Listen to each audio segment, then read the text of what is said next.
Hi, we continue in 2 Samuel 19 today as David has been mourning the death of his son Absalom. Oh, my son Absalom, oh, my son, as you can see at the top of the image on the right side of the screen as we go through the keywords and shape of 2 Samuel 19. But now, as you can also see on the right side, Joab has tried to rouse him up, and the people of Israel have had a conversation in the background about what they should do with Absalom dead and David seemingly not there. And now David jumps into action. So we'll be looking at this paragraph here, and as we go through this chapter, I'm going to go through them. Some of the videos may be shorter than usual because the chapter is really divided into several very specific separate little units as David engages with some of the forces that are around him. So today we're going to deal with him sending out a message around the question of the relationship between Judah and Israel, and we'll see more of that as we go. Then we'll see the Shammai who had cursed David and thrown dust at him as he was leaving Jerusalem seeking to be reconciled. And the response to that. Then we'll see a couple of other people, Saul's grandson Mephibosheth coming back, and Barzillai the Gilead, one of David's supporters against Absalom, each find a point of reconciliation and completion here. And then we'll see this final scene where Israel and Judah talk to each other in the first person singular. A very strange thing about what's really going on in this whole thing. So that final scene, as you can see down here, will be connected with part of what we see up here. And as I've been noting these last couple of videos throughout, the new RSV that I use on the left side often uses militaristic English words like troops or soldiers and things like that, where what the Hebrew actually uses is the Hebrew word am, meaning people. And so you see people throughout here, not troops and soldiers. And that's key, because there are several groups of people, as we'll see. There's the people of Judah, the people of Israel. Are the people of Benjamin part of the people of Israel or different? And then there are David's men. And are these all one group with different subgroups, or are they different groups that really have nothing else in common? We'll have to see that as we go. If you haven't been watching the previous videos, just to situate where we are, David, not Jesus, was in Mahanaim, which you can see right here, and our scene will lead to Gilgal, across the Jordan here, which is the classic place, as we'll look at, for forming kings and breaking kings. So that doesn't get them all the way back to Jerusalem, which you can see is a little farther down, but we'll get there soon enough. So let's put up our keywords and see what David's strategy is in response to all this. And as my note from Falkelman has below, until now, quote, Israel always had an inclusive meaning. Quote, all Israel, i.e. the entire kingdom, north and south together.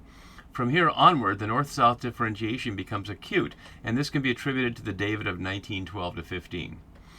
He notes that trouble begins at 1941. But I note, however, we've already seen Israel flee to their tents and seem only to accept David under intimidation. So as great a scholar as Falkelman is, I just like to question whether that's really true, whether Israel and Judah were ever really together, even though the name might have referred to both polities, but whether the people of Israel ever saw themselves as one people with the people of Judah. We have to determine that as we go. So King David here, and this is the first time he's referred to as King David. As I've been noting, you see in the fuchsia color, King is over 60 times in this long chapter, but King David is only 3 times. Here and in the end of this scene in verse 16, and then, only one other time in chapter 20. So what is that saying, that he's not just the king, but personally King David, framing this scene here? Perhaps it's because the personal and the political are coming together here. So what Joab was trying to get him to do as king was put aside the personal feelings about Absalom and consider the people that as king he's responsible for. But David is the person here. So we'll see how this plays out, especially as it refers twice to bone and flesh and kin, making it personal and not just political.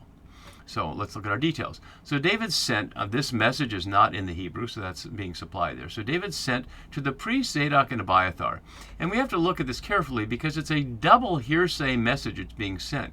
Zadok and Abiathar are to say to the elders of Judah what David has said to them. So what the elders hear is them repeating David's word, and yet there's another intermediary. Somebody takes the message from David to Zadok and Abiathar. So they have to report what David said, and Zadok and Abiathar have to report it back. We don't hear whether that gets reported at all. We don't hear anything about what Zadok and Abiathar do, but this is what he sends them with.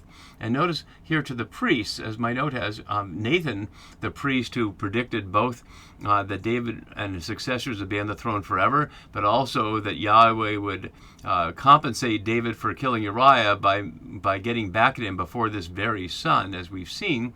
But Nathan is not part of this. And no narrator of priestly obedience is provided as the scene shifts to Amasa, as we'll see. And we don't hear anything about whether Zadok and Abiathar say, yes, boss, or what they have to say to it. So he says, literally, say and speak, as I have on the right side, as you can see here. Say and speak to the elders of Judah. And only one other time have we seen elders of Judah. It's worth going back there to see the context. This is the end just before Saul and Jonathan die in battle, and David has recaptured the city of Ziklag, the city where his family is that had been taken captive. And now he sends part of the spoil to his friends, the elders of Judah, saying, here is a present for you from the spoil of the enemies of Yahweh. So plainly he was trying to inculcate favor with the elders of Judah to show that siding with me gets you material benefits. That's the last time we saw them, many chapters and many long years before. Elsewhere, we'll see them at the end of the monarchy story in Josiah's reform, where he gathers them to hear the words of the book, otherwise known as Deuteronomy, and then we see it a couple of other times. But it's not a major category. And as my note below continues, David seeks to shore up his support with those who have been with him all along to show Israel what is going on. And notice the bone and flesh connection to the garden and the elders of Israel to Josiah, as well as I just showed you, the elders of Israel and the bone and flesh we'll get to in just a minute. So Judah here for the first time since 12:8 and 12 times in these two chapters. And I hadn't highlighted this in the previous iteration of the keywords and shape text, but I have now. And I put it in black underlines rather than the keyword to match with Israel. So it's not so much a word as an identity, connected almost always with people of Judah, but here in this particular situation with the elders of Judah. And the elders of Israel will be important later, especially in the challenging of Rehoboam, Solomon's son, in 1 Kings, but we'll get to that when we get there.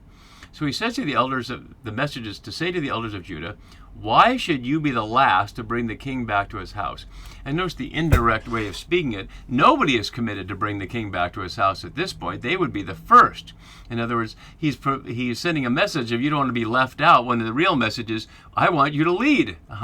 My note below shows the parallels. It's not exactly a chiasm, but notice we have the double message of bring the king back and the double message of bone and flesh. One, the message here to the elders of Judah about bone and flesh, and one to Amass about bone and flesh. So some repetition here that doesn't form an exact shape, but highlighting the themes. So why you should be the last? Last here is Acronym, creating a hierarchy between Israel and Judah, which will have bad results, as Falcomon notes. And again, the next verse, chiastically, just repeating that.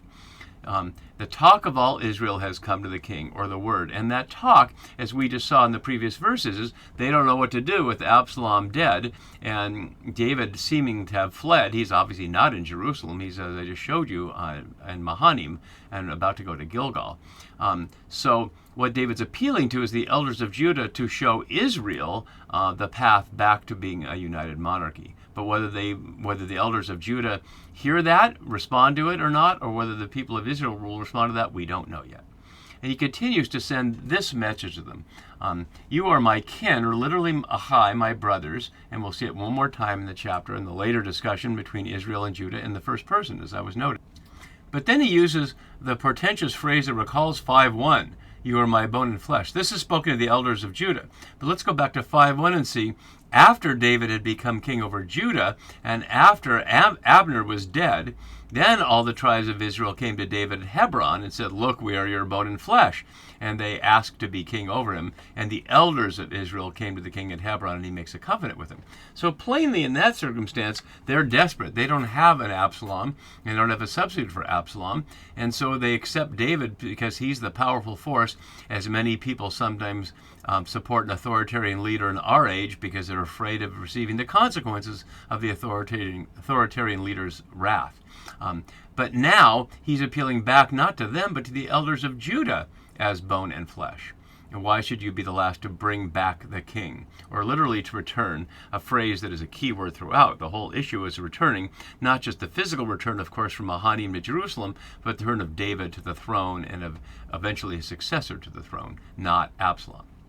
And then he adds something really shocking at one level. Say to Amasa is Absalom's general. As Baruch Halpern notes pointedly, the equivalent would be Lincoln or Johnson of putting Robert E. Lee, Secretary of the Army, after the Civil War.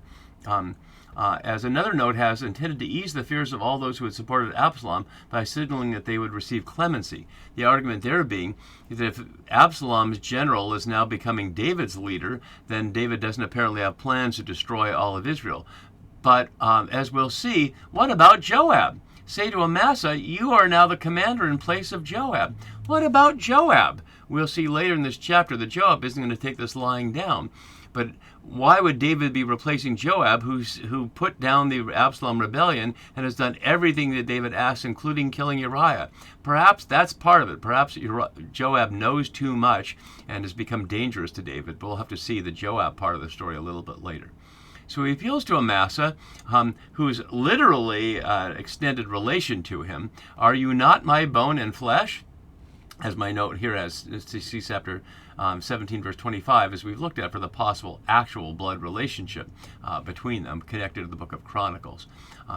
So may God do to me and more if you are not, and this time it actually uses the word sar for commander, it actually uses a military term, and for army, it's the only place in the chapter it does, but to my face, so we can see on the right side more precisely, may God do to me and more if you're not the commander of my army for all days under the face of Joab.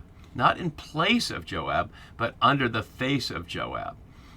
What does that mean? Does it mean under Joab's larger rule? Is he the commander of the army and somehow Joab is the chief of staff or something like that? We don't hear, and it's ambiguous. And again, Amasa doesn't respond to thank you, O king, or I'll be good to you, or I'll be loyal. We don't know anything about what Amasa's thinking about this. And what he does in verse 14 is not what he asked him to do.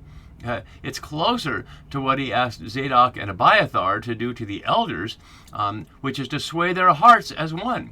And we don't know that how Amasa did this. It's the kind of thing that we saw that Absalom did in the streets earlier, swaying the hearts, or literally stealing the heart was the phrase there. The word for sway down below, as you can see in the Hiphal stem, is to stretch out or extend. So in a sense, to widen their hearts, open up their hearts, their place of decision, not their place of emotion, of all the people of Judah. How we're supposed to picture this actually happening, how many people of Judah are there, and how did he get all their attention, and when and where that happened is something the text isn't concerned with.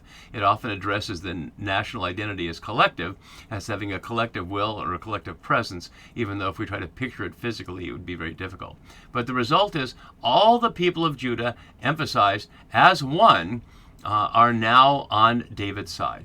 And they sent word to the king, not clear who the messenger is there, return both you and all your servants, implying that all of Judah would come and go with David on his way back to Jerusalem.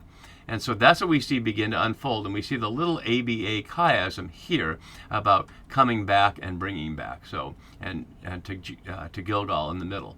So he came back to the Jordan. Let's put the map up so we can see what's happening, and I'll zoom in a little bit so we can see here. So here's Mahanaim, and here's Gilgal, and we'll look at Gilgal in just a moment. So the king came back to the Jordan, and Judah came to Gilgal to meet him.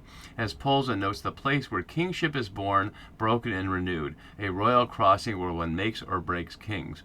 My note continues approximately 50 kilometers to Jerusalem, although archaeologically it's not 100% clear where Gilgal is. The term comes from a root meaning circle of stones, so this image here is suggestive of Gilgal, but we just don't know quite where it is. But it's not so important physically as it is political spiritually here, as the basis for Yahweh's relationship with power and with the people. And so that begins to happen, and we're going to stop there for now, because after this we face this whole next scene about Shammai, perhaps on behalf of the Saulites and perhaps on behalf of the Benjaminites, seeking to have David not remember all the things that he did. We'll get to that next time. See you then. Bye-bye.